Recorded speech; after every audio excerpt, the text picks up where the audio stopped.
जय हिंद बच्चों, स्वागत है आपका हमारे YouTube चैनल में, जिसके अंतर्गत हम आपको एनडीए, नेवी, एयरफोर्स की प्रिपरेशन कराते हैं। मैंने एक प्रैक्टिस सीरीज की शुरुआत की हुई है, जो बच्चे चैनल से जुड़े हैं वो जानते हैं। ऐसी एक प्रैक्टिस सीरीज मैंने आज सुबह अपलोड की थी।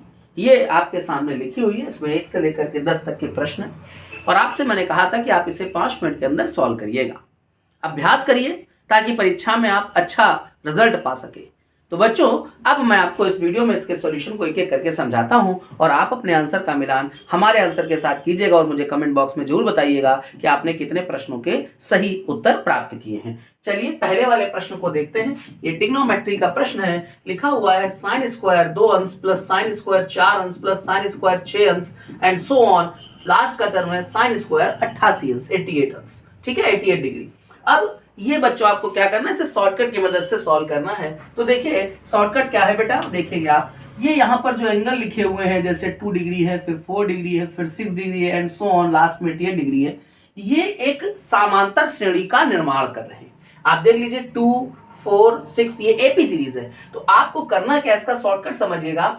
जब मैंने आपको एपी श्रेणी बताई थी तो मैंने आपसे कहा था कि जैसे लिखा है हमारे पास 2, 4, 6, 8 और लास्ट का टर्म है 88। मैंने आपसे कहा था इसमें पदों की संख्या, नंबर ऑफ टर्म्स निकालने का एक शॉर्टकट है। मैं फिर से समझा देता हूं, देखिएगा ये शॉर्टकट क्या है।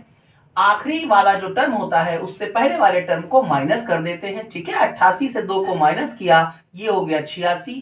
फिर अपॉन लगा देते हैं। अपॉन में बच्चों क्या करते हैं कि यहाँ पर जो कॉमन डिफरेंस होता है उसका डिवाइड करते हैं। तो यहाँ पर कॉमन डिफरेंस हमारे पास क्या है, 2 है। मैंने 2 का डिवाइड करा और फिर 1 जोड़ दिया, ठीक है बच्चों। फिर से आप समझ लीजिए, इसमें नंबर ऑफ टर्म्स निकालने के लिए क्या करते हैं, लास्ट टर्म से पहले वाले टर्म को माइनस कर देते हैं, फिर कॉमन डिफरेंस का डिवाइड करा करके 1 जोड़ देते हैं। जब आप 2 से इसको डिवाइड कराओगे तो 2 चौको 8 और 2 तिहाई 6 और ये 1 है हमारे पास। तो बच्चों इसमें कितने टर्म आ गए हैं, 44, ठीक है। एक बात तो आपको कंफर्म हो गई कि ये हमारे पास एक एपी सीरीज बन रही थी। एपी सीरीज में नंबर ऑफ टर्म्स निकाल दिए। जितने भी जो भी रिजल्ट आता है इसका ठीक हाफ, इसका ठीक आधा, ये हमारा आंसर हो जाता है। हमारा आंसर हो गया 22, यानी कि सी वाला ऑप्शन सही है। आई होप आप सभी बच्चों को ये आ गया होगा। आप इसे नोट करें, फिर अगले क्वेश्चन की तरफ चलते हैं। आइए बच्चों, क्वेश्चन नंबर 2 देख लेते हैं। ये प्रायिकता प्रोबेबिलिटी का एक बहुत अच्छा क्वेश्चन है। इसमें लिखा हुआ है 2 पासे एक साथ फेंके जाते हैं तो प्रायिकता प्रोबेबिलिटी फाइंड करनी है कि उन पर प्रकट होने वाली संख्याओं का योग एक अभाज्य संख्या प्राइम नंबर हो। आइए बच्चों, इसके शॉर्टकट को देखते हैं। मैंने आपको जब प्रायिकता चैप्टर डिस्कस किया था बेटा, तो मैंने आपको इसका शॉर्टकट समझाया था कि जब 2 पासे एक साथ उछाले जाते हैं तो देखिए बच्चों, ऐसे आपको एक ये ट्रायंगल बना लेना है जिसमें बेस नहीं है। यहां पर आपको लिखना है योग और नीचे लिखना है प्रकार, ठीक है। आइए देखते हैं। योग, जब 2 पासे आप उछालते हैं तो उनमें जो योग आता है वो कम से कम तो 2 होता है और अधिक से अधिक 12 होता है। जब 2 मिलता है यानी कि एक पासे पर 1 है, ठीक है, दूसरे पासे पर भी 1 है, 1, 1, 2। तो मिनिमम जो समेशन आता है 2 पासों को उछालने पर, वो मिनिमम जो योगफल होता है, सम होता है, वो 2 होता है। मैक्सिमम 6 और 6 यानी कि 12 हो सकता है, ठीक है। अब 2 हो सकता है योगफल, 2 पासों को उछालकर 3 हो सकता है, 4 हो सकता है, 5 हो सकता है, 6 और 7, ठीक है। अब 8, 9, 10, 11 और 12, ठीक है बच्चों। अब आप देखिए ये प्रकार के लिए क्या तरीका है। आप इसे लिखेंगे 1, 2, 3, 4, 5, 6, फिर वापस पलट करके 5, 4, 3, 2 और 1। आई होप आप लोगों को यहां तक समझ में आ गया होगा। अब आगे बढ़ते हैं। आगे देखते हैं बच्चों, हमें क्या करना है। यहां पर हमसे कहा गया था कि जब 2 पासों को उछाला तो उन पर जो ऊपर अंक आते हैं उनका योगफल क्या है, एक प्राइम नंबर है, अभाज्य संख्या है। तो बच्चों आपको पता होना चाहिए कि अभाज्य संख्या किसे कहते हैं। तो पहली अभाज्य संख्या बच्चों होती है 2, फिर है 3, फिर होती है अभाज्य संख्या 5, फिर 7, 7 के बाद 8, 9 और 10 नहीं है, फिर है 11, ठीक है। ये हमारे पास अभाज्य संख्याएं होती हैं। तो देखिए अब हमें जब प्रायिकता निकालनी है तो यहां पर बेटा हम फॉर्मूला लिखते हैं पक्ष में घटित घटना के प्रकार बटे कुल प्रकार। तो अंकों का योगफल 2 आएगा, तो 2 के लिए प्रकार कितने हैं, 1, ठीक है। 3 के लिए प्रकार बन रहे हैं 2, 5 के लिए प्रकार बन रहे हैं 4 और 7 के लिए प्रकार बन रहे हैं 6 और 11 के लिए प्रकार बन रहे हैं 2। ये सारे प्रकार जोड़ देंगे, 2, 1, 3, 3 और 4 7, 7, 6 13, 13 और 2 15, ठीक है। और नीचे कुल प्रकार तो 2 पास है तो 6 की घात 2 यानी कि 36। अब आप इसे 3 से काट सकते हैं, 3 पचे 15 और 3 से आपने काटा 36 को तो ये 12, यानी कि हमारा आंसर हो रहा है बेटा 5/12। ये हमारा ए वाला ऑप्शन सही है। आई होप आप सभी बच्चों को ये शॉर्टकट आ गया होगा, इसकी मदद से सॉल्व कीजिएगा। चलिए आप इसे नोट करें, फिर अगले क्वेश्चन की तरफ चलते हैं। आइए स्टूडेंट्स क्वेश्चन नंबर 3 देखते हैं। ये सर्कल वृत्त चैप्टर का प्रश्न है, बहुत अच्छा क्वेश्चन है। ये हमारे पास एक वृत्त लिखा हुआ है और कह रहे हैं इस वृत्त पर इस बिंदु से खींची गई स्पर्श रेखा की लंबाई क्या होगी। तो देखिए बच्चों, ये हमारे पास एक सर्कल है, सपोज कर लीजिए ये सर्कल है और ये कोई पॉइंट है, जैसा हमारे प्रश्न में पॉइंट कहा गया है 2,5, और ये हमारे पास यहाँ पर ये सर्कल है। ठीक है, इस पॉइंट से यहाँ पर ये जो टेंजेंट ड्रॉ हो रही है, इस टेंजेंट को मैं नाम दे देता हूँ, सपोज कर लीजिए ए बी। आपसे कह रहे हैं इसकी लेंथ क्या है, इसकी लंबाई आपसे पूछी जा रही है। 4 ऑप्शन आपके पास है। तो इसका शॉर्टकट बच्चों ये होता है कि पहले तो आपके पास ये जो इक्वेशन है सर्कल की, इसमें x² और y² के आगे जो कोफिशिएंट्स आता है ये नहीं होना चाहिए, यानी कि केवल एक ही होना चाहिए 1। ठीक है, तो आप पहले ना 2 का डिवाइड करा लो, तो 2 का डिवाइड करा लेते हैं तो ये हो जाएगी इक्वेशन आपकी x² + y² - x -3/2y और -1/2 = 0। ये आपकी इक्वेशन हो गई।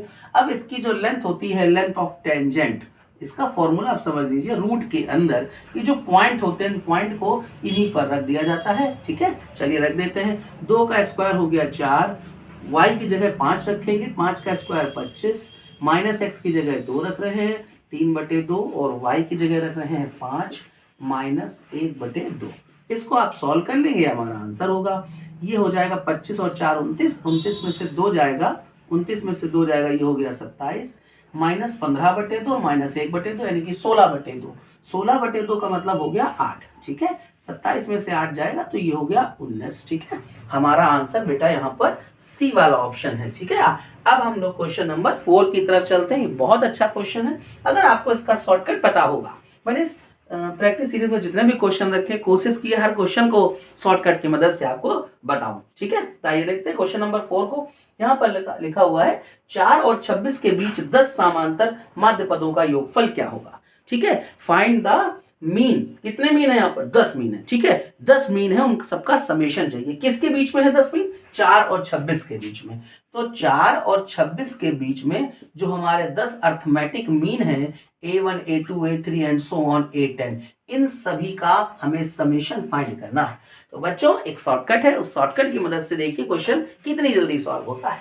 देखिए क्वेश्चन क्या है, कॉन्सेप्ट क्या है बेटा। अगर हमारे पास 2 नंबर है, कोई भी है, एक पहला नंबर ये और दूसरा नंबर है, इनके बीच में मैंने सपोज कर लिया कि हमारे पास n अर्थमेटिक मीन है। मान लीजिए मैं नंबर मान लेता हूं a और b, 2 नंबर है, इनके बीच में n अर्थमेटिक मीन है। तो इन सभी अर्थमेटिक मीन्स का जो सम होगा A1 A2 A3 and so on AN, इन सभी का जो समेशन होगा, इसका फॉर्मूला होगा NA। ए का मतलब होता है अर्थमेटिक मीन 2 नंबर्स के बीच, जो नंबर्स आपको दिए गए थे ए और बी। ठीक है, तो ए का मतलब a+b/2, ये हमारा रिजल्ट है, डायरेक्ट आप कर सकते हैं। तो चलिए इसको सॉल्व कर लेते हैं। एन का मतलब कितने टर्म है यहाँ पर, तो हमारे पास कितने टर्म थे, यहाँ क्या कह रहे हैं 10। ए और बी जो 2 नंबर है, ये ए की जगह पर लिखा हुआ है 4 और बी की जगह पर लिखा हुआ है 26। मैंने ऊपर लिख भी दिया था, ये 4 और 26। ठीक है, और कितने टर्म है 10, तो 10 अर्थमेटिक मीन रखने हैं। 4 ए की जगह 4 और ये 26, 26 और 4 हो गए 30, 30 में 2 का भाग आप दे देंगे तो 15। हमारा रिजल्ट आ गया बच्चों 150। ठीक है, अब आप क्या करेंगे कि यहाँ पर आपका ना पहला वाला ऑप्शन सही है। ठीक है, 4 का ए ऑप्शन सही है, आप इसे नोट करें बच्चों, फिर आगे चलते हैं। आइए स्टूडेंट्स, ट्रिग्नोमेट्री का ये क्वेश्चन हमारा जो 5 है, बहुत अच्छा क्वेश्चन है। ट्रिग्नोमेट्री का लिखा हुआ है sin 3 theta cos 2 theta plus cos 3 theta into sin 2 theta, कह रहे हैं इसका अधिकतम मान क्या होगा। तो बच्चों देखते हैं हम यहाँ पर क्या करते हैं, इसको मैं कह देता हूँ कि ये a लिखा हुआ है और ये b लिखा हुआ है। ठीक है, ये a है और ये b है, तो 3 थीटा है a और 2 थीटा है b। साइन ए cos b प्लस cos ए sin b, तो बच्चों ये फॉर्मूला हो गया साइन a प्लस b का, 3 थीटा और 2 थीटा ये हो गए 5 थीटा। अब आपसे कहा गया है कि इसके प्लेस पे पहली बात तो बेटा आप साइन 5 थीटा लिख सकते हैं। अब कह रहे हैं इसका अधिकतम मान क्या होगा। इसका अधिकतम मान यानी कि मैक्सिमम वैल्यू। तो बच्चों आपको याद रखना है, मैंने शॉर्टकट समझाया था कि आपके पास कहें sine theta, sine 2 theta, sine 3 theta and so on sine n theta. ठीक है, आपको याद रखना है कि इसकी मैक्सिमम वैल्यू और मिनिमम वैल्यू बेटा हमेशा ये -1 से +1 के बीच में रहेगी। तो इसकी मैक्सिमम वैल्यू 1 होती है, मिनिमम वैल्यू -1 होती है। ठीक है, यहां पर लिखा हुआ है साइन 5 थीटा, तो इसकी मैक्सिमम वैल्यू हो गई बच्चों 1। ठीक है, हमसे अधिकतम मान पूछा जा रहा था, ये हमारा ए वाला ऑप्शन सही है। आई होप आप सभी बच्चों को आ गया होगा। आप इसे नोट करें, फिर मैं आगे बढ़ता हूं।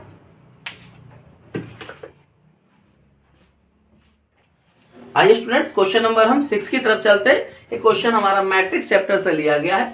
लिखा हुआ है एक मैट्रिक्स है, एक आप भी हुआ है ए, वो इस प्रकार है। हमारे पास एक क्वेश्चन लिखी हुई है, कब कह रहे हैं आपसे कि ए इनवर्स की वैल्यू फाइंड आउट करनी है। तो देखिए बच्चों, ये हमारे पास जो क्वेश्चन है लिखा हुआ है 4a³ ये मैट्रिक्स है, +2a² +7a +i = ये ओनल मैट्रिक्स है। ठीक है, अब कह रहे हैं आपसे कि आपको ना ए इनवर्स फाइंड आउट करना है। आप क्या करिए, पूरी इक्वेशन में ए इनवर्स का प्रोडक्ट करा दीजिएगा, सिंपल जैसे अलजेब्रा में करते हैं। मल्टीप्लाई में पावर जुड़ती हैं, घटती हैं, जो जैसे होगा वही रूल लगता है। ठीक है, जैसे हमारे पास जब गुणा करते हैं तो गुणा करते हैं, अलजेब्रा की बात कर रहे हैं, जब हम गुणा करते हैं तो क्या होता है, सिंपल पावर जुड़ जाती है। अगर एक पावर प्लस एक माइनस है तो वो घट जाएंगी, तो वही रूल सिंपल सा यहाँ लगना है। जब आपने इसका प्रोडक्ट किया तो आपको बच्चों मिल गया 4a²। अब आपने इसके साथ प्रोडक्ट किया तो ये मिल गया 2a।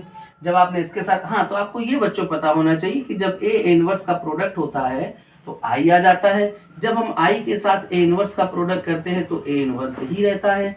आई के साथ ए का प्रोडक्ट होता है तो वो ए रहता है। ठीक है, ये छोटे छोटे फॉर्मूले याद रखने हैं आपको। ए इनवर्स का प्रोडक्ट इसके साथ होगा तो ये 7i आ जाएगा, प्लस अब आपने ए इनवर्स का प्रोडक्ट इसके साथ किया तो ये ए इनवर्स हो गया। ठीक है, ये मैंने आपको यहाँ बताया था फॉर्मूला। अब आपको ए इनवर्स की वैल्यू फाइंड आउट करनी है, तो ए इनवर्स = ये तीनों टर्म उस तरफ जाएंगे तो माइनस के हो जाएंगे, और माइनस मैंने कॉमन कर लिया, तो जो हमारा रिजल्ट आ रहा है बच्चों वो ये हो गया है। अब आप देख सकते हैं कि हमारे कौन से विकल्प में ये वैल्यूज मिल रही है।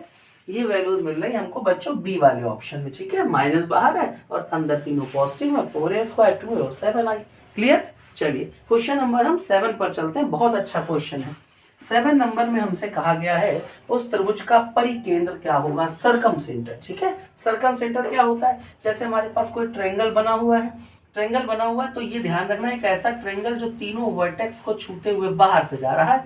ये हमारा जो सर्कल है ये सर्कम सर्कल है, और जो इस सर्कल का सेंटर होगा वो सर्कम सेंटर होगा। अब हम इस क्वेश्चन की बात करते हैं। ये क्वेश्चन हमारा क्या है, कह रहे हैं कि उस त्रिभुज का परिकेंद्र सर्कम सेंटर बताइए जिसके शीर्ष हमारे पास है। बेटा आइए हम इसको शीर्ष को प्लॉट कर देते हैं। ये हमने यहाँ पर बेटा इनको प्लॉट करना है। पहला तो 0 0 है, चलिए भाई ये हमारे पास जो पॉइंट है वो हो गया 0,0। दूसरा पॉइंट है 3,0, ये एक्स अक्ष पे होगा। चलिए भाई मैं यहाँ पर इसे लिख देता हूँ, ये 3,0 है। लास्ट है 0,4, चलिए भाई इसको यहाँ पुट कर दिया तो ये हो गया 0,4। अब हमने ये तीनों से ट्रायंगल बना लेना है। ये ट्रायंगल हमें मिल गया बच्चों, ये ट्रायंगल राइट एंगल ट्रायंगल है। ठीक है, अब आप समझ लीजिए एक तरीके से आपको इस क्वेश्चन को सॉल्व करने में आपकी लॉटरी लग गई है।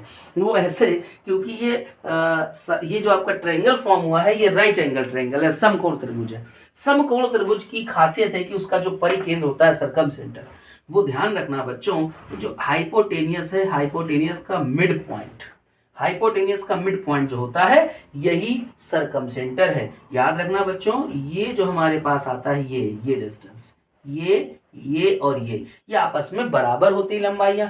जब हम यहाँ पर कंपास की नीडल को रखते हैं और ये ट्रायंगल फॉर्म कर देते हैं तो ये सर्कम सेंटर बन जाता है। तो आपको याद क्या रखना है, जब ट्रायंगल आपका समकोण होगा, त्रिभुज समकोण राइट एंगल होगा, तो आपको परिकेंद्र याद रखना है हाइपोटेनियस का मिड पॉइंट, ये वाला। मिड पॉइंट कैसे निकालेंगे, x1 + x2/2 तो 0 + 3/2 y1 + y2/2 यानी कि 4 + 0/2, ये बच्चों मिल गया 3/2, 2। ठीक है, अब आप देख सकते हैं ये आपका रिजल्ट बच्चों यहाँ पर डी वाला ऑप्शन है। आई होप आपको आ रहा है अच्छे से।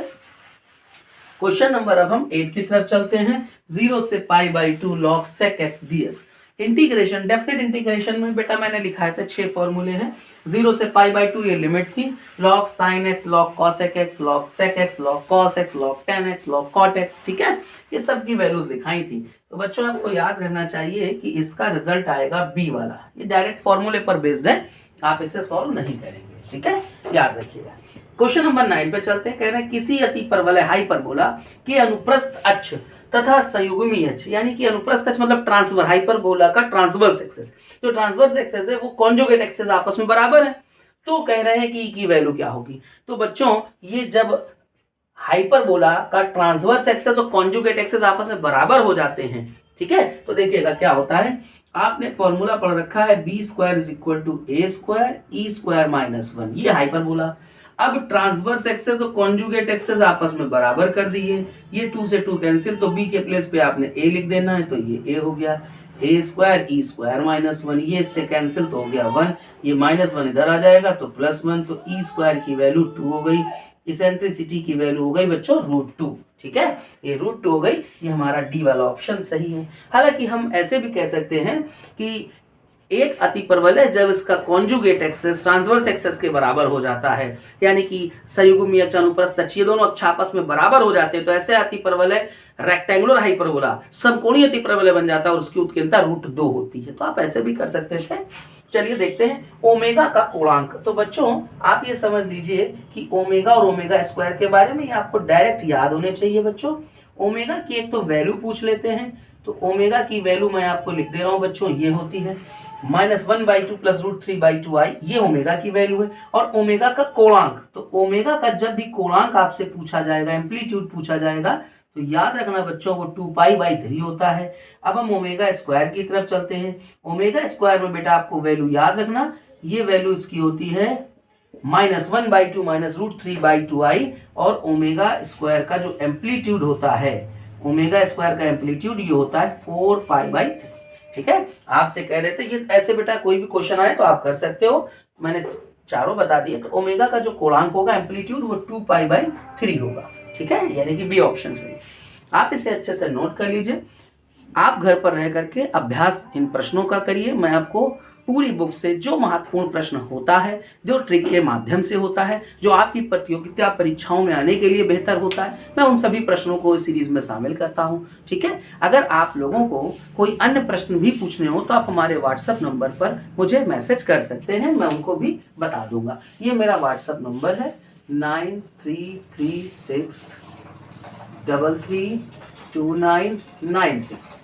आप इस नंबर पर मुझे मैसेज कर सकते हैं, ठीक है, और मैं आपको आपके प्रश्नों का जवाब दूंगा, ठीक है। उम्मीद है आपको हमारे द्वारा समझाई गई प्रैक्टिस सीरीज, हमारे पढ़ाने का तरीका, हमारा कंटेंट समझ में आ रहा है, ठीक है। अगर आप लोगों को इससे कुछ भी लाभ हो रहा है तो आप हमारे चैनल को ज़्यादा से ज़्यादा सब्सक्राइब करिए, शेयर करिए और अपने दोस्तों को बोलिए वो भी लाइक करें, शेयर करें, सब्सक्राइब करें। चलिए मुलाकात आपसे होती है एक नई प्रैक्टिस सीरीज के साथ अगले वीडियो में। जय हिंद।